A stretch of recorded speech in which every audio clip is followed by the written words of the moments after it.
장성자동차 회장이 자동차 업계 헝다 나타났다 발언을 얘기한 건데, 이게 뭐냐면 비아드가 부채가 망한다 이 얘기가 아니고요. 부채 비율이 낮다고 얘기한단 말이에요. 비아드가 그걸 속인다는 겁니다. 재무제표를 지금 속이는 기업이 있다는 거고, 정부에서 막아줄 수 있으면 상관없는데 그런 단계를 넘어섰기 때문에 자동차 업계 헝다가 나타나는 얘기를 한 거예요. 비아드를 딱 지칭은 않았지만 비아드일 가능성이 높다는 것이고.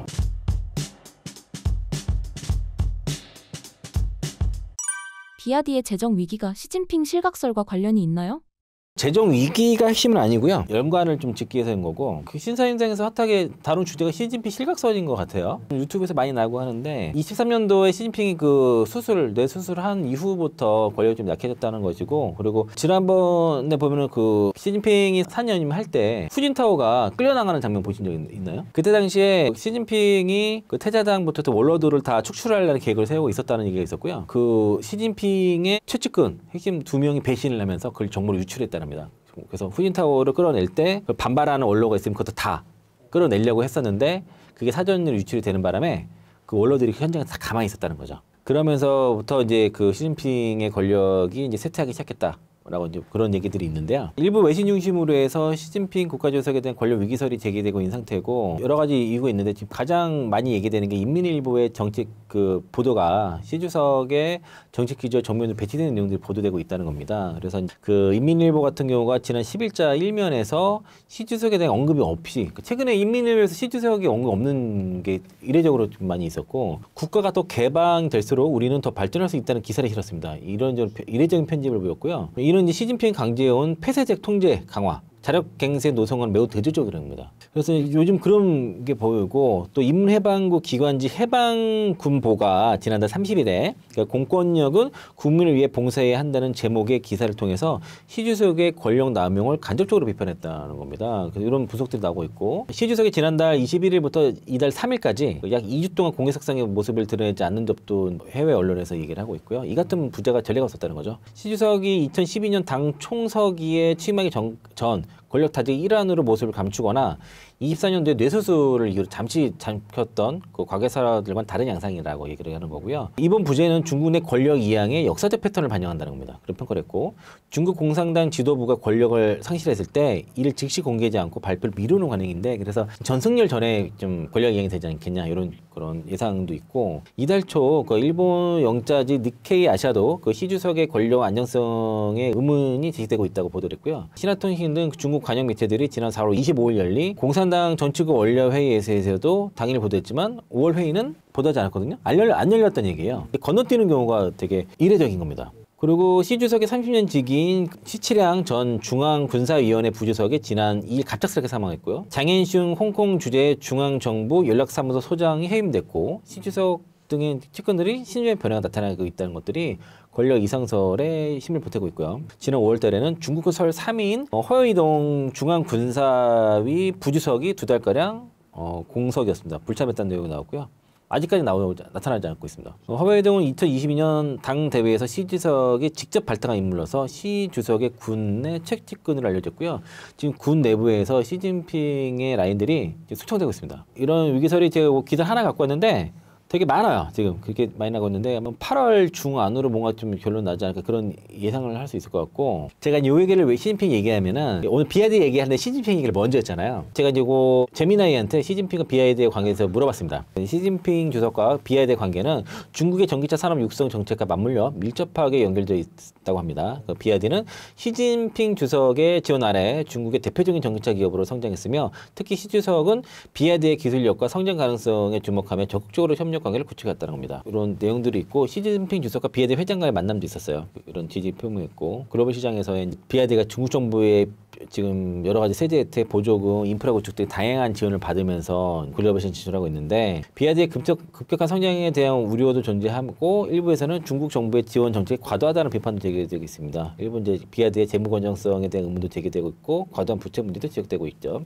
비아드의 성장은 중국 경기 전반에도 영향을 미쳤기 때문에 비아드의 성장에 대한 면밀한 분석과 다양한 관점에서 평가 필요하다 이런 내용이 있는데, 어쨌든 시진핑과 비아드의 관계는 밀접하다는 건데 시진핑 실격설이 나오는 상태에서 비아드에 대한 그 여러 가지 채무 위기설이 확산되고 있다는 거죠. 비아드가 전기차 대폭 가격 한 거를 가지고 두 자릿수 인하를 했단 말이에요. 뭐 CL 같은 경우는 34% 인하를 했고 시거는 20% 인하를 했는데 이게 막대한 채무를 해소를 위한 밀어내기 전략이다라든가 뭐 협력사에 대한 미지급 대금이 뭐 수십조에 달하기 때문에 62조 얘기도 있어요. 블룸버그에서는 그런 것들을 조금 그 해결하기 위한 고육식책이라는 얘기도 있고 지급 방식도 그 협력사에 대한 부품을 뭐 9개월 12개월 지급 이렇게 됐는데 지금 시장에 나오는 건 24개월 얘기도 있고요. 그리고 이걸 어음이라기보다 지급 확약서예요. 비아드가 하고 있는 거는. 그러면 18개월 정도 보통 평균이라고 하는데 18개월 지급 확약서를 주고선 그럼 그 확약서를 들고서 오면은 그걸 바로 주는 게 아니라 현물로 주는 사례도 있었고 그걸 다시 확약서를 다시 주는 거예요. 근데 지금 문제가 우리나라는 어음을 받으러 왔는데 다시 어음을 주는 건 불법이고 막아놨거든요. 근데 중국은 그 규제가 없어가지고 18개월짜리 지급 확약서 들고서 왔는데 그거를 다시 둘 수도 있는 그런 게 있다는 거죠. 그래서 업체들이 되게 그 부품업체들이 그러면은 재무로 어렵다 보니까 제대된 제품을 공급할까 이런 우려가 있는 거고 그래서 어깨 반응과 우려는 가격 인하로 경쟁사들 출혈 경쟁이 불가피하고 중국 자동차 시장 전체 위기로 변질까지 얘기를 한 겁니다. 그래서 이제 그 장성자동차 회장이 자동차 업계 헝다가 나타났다 발언을 얘기한 건데 이게 뭐냐면 자동차 업계 헝다가 나타났다는 얘기가 비아드가 부채가 망한다 이 얘기가 아니고요. 부채가 비율이 낮다고 막 얘기한단 말이에요. 비아드가 뭐 70%대도 낮다고 하는데 그걸 속인다는 겁니다. 그럼 그거를 재무제표를 지금 속이는 기업이 있다는 거고 그게 사실은 어느 정도 정부에서 막아줄 수 있으면 상관없는데 그런 단계를 넘어섰기 때문에 자동차 업계 헝개가 나타나는 얘기를 한 거예요. 비아드를 딱 지칭을 않았지만 비아드일 가능성이 높다는 것이고 지난해 뭐 전기차 판매 세계 2위였고 최근에 뭐 전기차 판매가 했지만 지금 워낙 이런 출혈 경쟁으로 수익성도 낮고 미국은 막혔죠. 유럽 증시들도 관세 장벽이 생긴 상황에서 이러한 중국 전기차 시장의 성장도 이제 둔화가 돼 있죠. 지금 뭐 1년 연간 생산 캐파가 4천만 대라는데 지금 올해 판매 예상이 2천만 대니까 지금 공장 가동률이 전기차 기업들이 50%가 안 되거든요. 중국 기업들이. 판매 성장을 보는 게 아니라 재고를 봐야 돼요. 캐파 공장 가동률. 우리도 보면은 K 배터리 기업들 가동률 따지잖아요. 중국 전기차 기업들도 가동률을 봐야 돼요. 50%가 안 된다니까요. 그래서 이제 이런 채무에 의존한 성장이 지속되다 보면은 도산 기업들이 속출할 수 있는 이런 우려가 나타나고 있고 이런 기사가 최근에 있고요. 그러면서 딜러사들 그 비아드 딜러사들 폐업 사태 있지 않습니까? 가장 최대 큰 딜러사 중 하나가 챈챈그룹의 그 포에스 매장이라 해가지고 그 네 가지 서비스를 다 토탈 서비스하는 곳이 20여 개가 폐쇄가 됐고 1,000여 명이 고객의 피해를 입었고 지금 임금이 태블 발생했다는 겁니다. 그래서 선납 보험료, 정비 패키지, 보험증금 및 환불 지원이 되고 집단소송 준비라는 거고요. 보험료도 3년치를 내주기로 했는데 1년치만 내주고 나머지 다 먹고 튄 거죠. 수백억을 들고선 도망간 거예요. 감당이 안 되니까. 비아드 쪽에서는 뭐 딜러사의 운영 미숙이라 하지만 챈챈그룹에서는 비아드 정책에 문제가 있다는 반발을 한 거고 이게 그래서 실적 불프기도 있는 것 같아요. 비아드가. 운송 중인 것들 그리고 항구에 정박한 것들에 대해서도 판매로 잡은 경우고 우리나라 뭐 1,000대 출고됐다고 하는데 1,500대 다 실적으로 잡혀있고 그 1,000대가 출고가 됐으면 수도권의 중심으로 해서 차가 보여야 되거든요. 비아드 차가 안 보여요. 어디 갔는지 궁금하단 말이에요. 그래서 그 평택항에서 들어왔잖아요. 근데 그 차가 지금 어떤 얘기냐면 아산항에 잔뜩 있다는 얘기가 있어요. 그리고 용인 가면 그러니까 전기차 무덤 같은 데로 쌓여있다는 얘기가 있습니다. 그래서 그거 좀 확인이 필요할 건데 1,000대 제대로 파는 게 맞나? 이거 좀 의심해 봐야 돼요. 국내에서. 그리고 CL 들어온다 하지 않습니까? 구형 들어온답니다. 아토3도 구형 들어왔어요. 게다가 기존의 아토3 구형 모델에서 플레이 사이즈 더 줄여서 들어왔어요. 아, 참 그렇습니다. 그러니까 이런 할인 판매 같은 경우에는 당연히 유동성 도움이 되겠지만 딜러망이 붕괴가 되겠고 소비자 신뢰 저하라든가 전기차 산업에 대한 장기적 악영향 가능성이 높다는 겁니다. 0km 전기차가 문제야. 안 팔리다 보니까 일단은 지금 중국 정부에서 생산만 하면 보조금을 주니까 일단 보조금을 받기 위해서 일단 생산을 하고 안 팔리니까 바로 중고차 딜러들이 이거를 중고차로 위장해서 파는 거죠.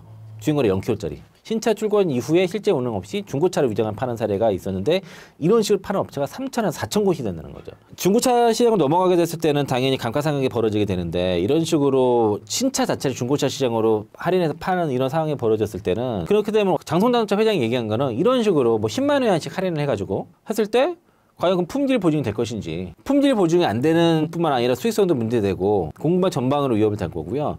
그러한 전기차를 구매한 중국 인민들이 과연 중국 전기차에 대해서 어떤 생각을 가질 것이며 앞으로 신뢰할 수 있는지에 대한 문제를 한 거예요. 그러면 이게 전반적으로 중국 전기차 시장의 붕괴로 이어질 수 있는 위기라는 겁니다. 그래서 중국 전기차 산업 같은 경우가 지금 대략 한 전기차 업체가 5, 60개 남았어요. 예전에 400개도 넘었었어요. 한창. 20년도 뭐 이럴 때만 해도. 비아디, 리오또, 세레스를 제외하고는 대부분 다 적자 상태인데 이게 많이 팔았지만은 내실은 다 적자라는 거죠. 중기차 산업 겉으로는 글로벌 1위를 자랑하지만 내부적으로는 무리한 확장, 출혈 경제, 편법 유통 으로 인한 심각한 구조적 위기에 직면했고 이를 비아디가 망한다 않는다 이게 중요한 게 아니에요. 중국 정부가 살려줄 수도 있고 지방 정부 소관이긴 하지만 어쨌든 중국 정부에서 비아디가 망하게 했을 경우는 시장 전체 타격이 크기 때문에 어떻게든 살릴 할 가능성이 높죠. 그러면 구조조정, 뭐 합병 이런 것들을 앞으로 하게 될 건데 그래서 망하지 않을 가능성이 더 높습니다. 사실은. 그게 중요한 게 아니라 산업 자체가 지금 흔들릴 수 있다는 거예요. 신뢰가 무너진다는 거죠. 신뢰가.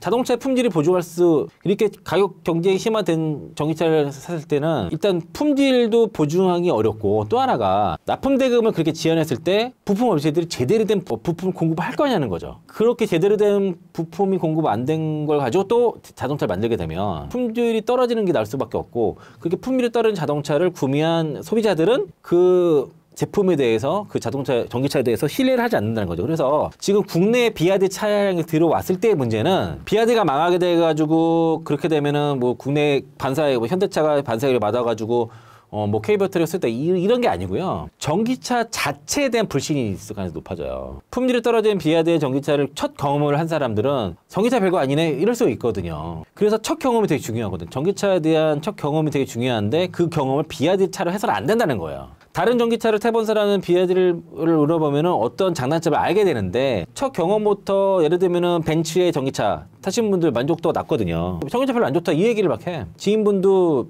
그 벤츠 이번에 EQE 그거 파라시스 배터리 그거 장착해서 갖고 계셨거든요. 이상하게 전기차에 대한 만족도가 낮으시더라고요. 결국 그렇게 안 좋은 전기차를 산 거였고 비아디는 더 심하다니까요. 차가 막 부시되고 뭐 그러고 5만 6만 원 타도 SOH 그가 툭툭 떨어지는 게 막 보고 막 되니까 그래서 이제 그런 전기차 시장에서 불신 자체가 생길 수 있다는 게 큰 겁니다. 그리고 이제 주요 전기차 업체들이 그래서 일단 정부에서 지금 명령을 했습니다. 그래서 60일 이내로 그 공업체 대금 기한을 60일 통일을 하겠는데 이게 과연 될지 이렇게 지금 127일, 164일, 뭐 체리도 145일 205일도 있는 장안자동차 이런 기업들이 60일로 줄여왔을 때 그러면 유동성 문제가 생기지 않겠냐 이런 의심들을 하는 거고 이게 이제 이렇게 되려고 그러면은 이 안에서 구조조정이 생길 것 같아요. 그래야지 아마 될 것 같고요. 그래서 이제 일단 비아디가 망한다 망하다 이거보다도 중요한 거는 이 비아디의 이런 그 무리한 어떤 그 품질을 보증하지 못하는 그런 정책으로 인해서 중국 내 전기차 시장에 대한 신뢰도가 기반이 무너질 수 있다는 그런 의미가 있는 것이고 그게 단순히 중국에서 국한된 게 아니라 전체 이게 또 중국 전기차 시장이 크잖아요. 전기차 시장 자체가 좀 흔들릴 수 있는 그런 리스크가 있는 겁니다, 사실은. 그래서 이제 요거는 그래서 좀 더 지켜봐야 될 문제이긴 한데 상당한 구조조정은 불가피할 것으로 보여져요. 그래서 저는 그래서 이제 일단 요게 그 이데일리 기사 중에 보면은 중국 전기차 출혈 경제 현대차 기아에게는 기회 이런 내용이 있습니다. 그래서 이제 이렇게 되면은 앞으로 중국 전기차는 구조조정이 불가피하고 무분별한 가격 낮추는 식의 이걸 중국 정부에서 지금 걸었단 말이에요. 그러면은 글로벌 시장에서 예전 같은 저가 전략 쓰기가 어려울 것이라고 보여지는 거고요. 그렇게 되면은 지금 전기차 라인업이 가장 잘 되어 있는 현대기아차 때는 상당히 기회가 될 것이라고 보는 거죠. 가격 경쟁으로 그런 덤핑만 아니라고 하면은 그렇게 되면은 저가 마케팅할 수 없다 그러면은 그게 부메를 돼서 자손자박이 됐다 그러면은 현대기아차한테는 앞으로 큰 기회가 있을 것이고요. 그래서 이제 현대기아차는 제가 앞서 유동성 장세에서도 수혜가 될 것 같고 정부 그 배당소득세 분리과세에 대해 수혜도 될 수 있다고 말씀드렸는데 이러한 그 비아디에 대한 반사이익에 대한 기대감도 있는 겁니다. 또 하나가 현대차 같은 경우에는 지배구조에 대한 개편의 기대감도 또 이겼고 현대글로벌에서 가는 이유도 그런 거예요. 그리고 보스턴 타미널에서 나스닥 상장이가 있거든요. 거기서 수혜도 되는 겁니다. 그리고 지금 그 테슬라가 오스틴 지역에 그 로보택시 서비스 하는 거 지연 이슈가 있거든요. 얼마 전에 테스트 차량이 들어다녔는데 뒤에 원격 조정 차량이 뒤따라가고 있더라고요. 그게 뭐야? 그래서 되게 제한된 지역에서의 자율주행도 아닌 거의 원격 조정의 수준의 지금 그런 상황이라서 서비스 지연은 좀 불가피할 것 같습니다. 그래서 약간 회의론이 좀 일고 있다고 볼 수 있겠고 전기차 시장에서의 지금 미국 시장에서 전기 기술이 가장 앞서 나간 건 웨이모나 모셔날이에요. 두 군데 업체가 기술이 가장 뛰어나고 웨이모는 저기 우리 서울에서 다니잖아요. 또 벌써 2년 전부터 이미 시행했던 거라서 훨씬 앞서가 있습니다. 그리고 테슬라가 서비스하는 지역은 요만큼이면은 그 웨이모가 서비스하는 그 오스틴 전체 거의 다 하기 때문에 훨씬 더 앞서 나가 있고요. 그래서 이제 거기에 들어가는 택시가 아이오닉 5잖아요. 현대차하고 비슷하지 않습니까? 현대차의 자율주행 기술이 테슬라랑 거의 비등하다 보시면 돼요. 그전에는 테슬라가 5, 6년 전만 해도 훨씬 5년이 앞서 있었는데 지금은 다 따라잡혔고 현대차의 기술력이 더 뛰어나다고 볼 수 있겠습니다. 근데 왜 안 하냐? 정부에서 못하게 하는 거예요. 이번에 EV9 같은 경우도 레벨 3 장착하려고 했는데 정부에서 120km까지 하려고 했는데 못하게 했어요. 정부에서. 중국은 그거를 못하게 했는데 자기 맘대로 막 푸는 거죠. 레벨 2면은 뭐 15초 이내에 운전자가 개입을 해야 되는데 그걸 맘대로 풀어버려요. 그러면 레벨 2 단계에서 운전자 개입을 막아버리면은 풀어버리면은 마치 자율주행처럼 보이거든요. 중국 자율주행 막 뛰어나다고 배우되다 이러고 있는데 중국 정부에서 자율주행이라는 표현 못 쓰지 말라 그랬잖아요. 그리고 고도화된 레벨 2란 말도 쓰지 못하겠단 말이에요. 그러니까 중국 자율주행이 없어요. 승용차에서는. 그러니까 상용차에서는 로보택시가 있잖아요. 그건 자율주행을 할 수 있는데 승용차에서는 중국에선 자율주행이 없는데 그걸 자율주행을 한단 말이죠. 자꾸만. 그런 문제가 있는데 어쨌든 자율주행 기술력에서 현대차가 뛰어나고 중국 전기차의 추력 경쟁으로 인한 그런 문제인한 반사이익도 되고 여러모로 현대차한테는 미국의 관세 문제 때문에 좀 발목이 잡혀 있지만 상당한 지금 주가에서는 기회를 잡을 수 있을 것 같다. 그리고 유동성 경제에서도 이런 대형주는 좀 갖고 있을 필요가 있다. 이런 관점에서 말씀을 드리겠습니다. 신사임당 구독자분들께 한마디 부탁드립니다. 지금까지 시장에 주셔서 감사드리겠습니다. 또 2차전지를 비롯해서 다른 섹터 지금 말씀을 드리기 시작했는데 결론적으로는 2차전지 섹터는 브레이크다운 두 가지가 해결되면은 다시 이제 추세적인 반등과 저가 배속 가능하다 말씀드리겠고요. 지난달까지는 2차전지, 그러니까 제가 지난해 4분기부터 2차전지 업황이 올해 1분기 실적 발표 전까지는 좀 쉽지 않을 것 같다라고 말씀드렸고 1분기 발표 이후로는 2분기도 어려울 것 같습니다라고 말씀을 드렸는데 그래서 2차전지만 갖고 가시는 것보다도 다른 섹터, 바이오라든가 다른 엔터도 좋고 뭐 두산그룹주들 다른 섹터를 가져가면서 버텨야지 그래야지 소외되지 않는다라고 말씀을 드렸고 실제 저도 그렇게 해서 지난해 4분기부터 본격적으로 제약바이오 쪽 종목들 많이 샀어요. 포트를 많이 이동한 상태고 그래서 사실 비중도 더 높은 상태긴 하지만 현재 시점에서는 쭉 한 번 더 레벨 다운이 된 상태에서는 여기서는 뭔가 매도해서 팔아서 다른 섹터 갈아타는 실익이 좀 별로 없다고 보여져요. 그만큼 많이 떨어졌기 때문에 그래서 지금 좀 기다려 보시고요. 캘리포니아 주 법안 소송이 캘리포니아의 승소 가능성이 높기 때문에 그것까지 좀 기다려 보시는 게 좋을 것 같고 만약에 이제 그게 캘리포니아 주의 승소로 끝나게 됐을 때는 반전이 일어날 수 있기 때문에 그리고 또 하나가 아셔야 될 게 약간 지연된 건 사실이에요. 기업들이 말했던 가이던스보다 더 매출이 더 다운됐고 예를 들면 코스모 신소재를 예를 들면은 23년 말에 2029년도에 매출 10조를 얘기했는데 지금은 2030년도 매출 4조를 얘기했습니다. 그런 거예요.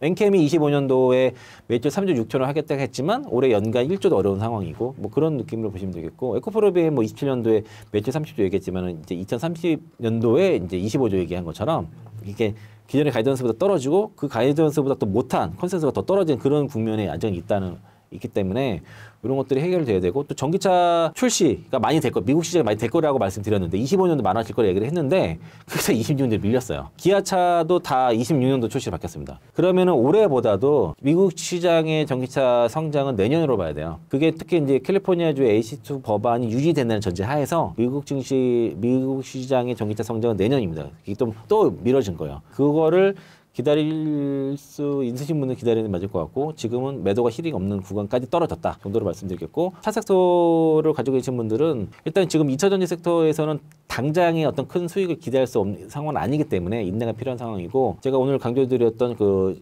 유동성 장세에서 필요한 섹터들 여러 가지 관점에서 말씀드렸으니까 그런 거 잘 참고하셔서 투자하셨으면 좋겠습니다.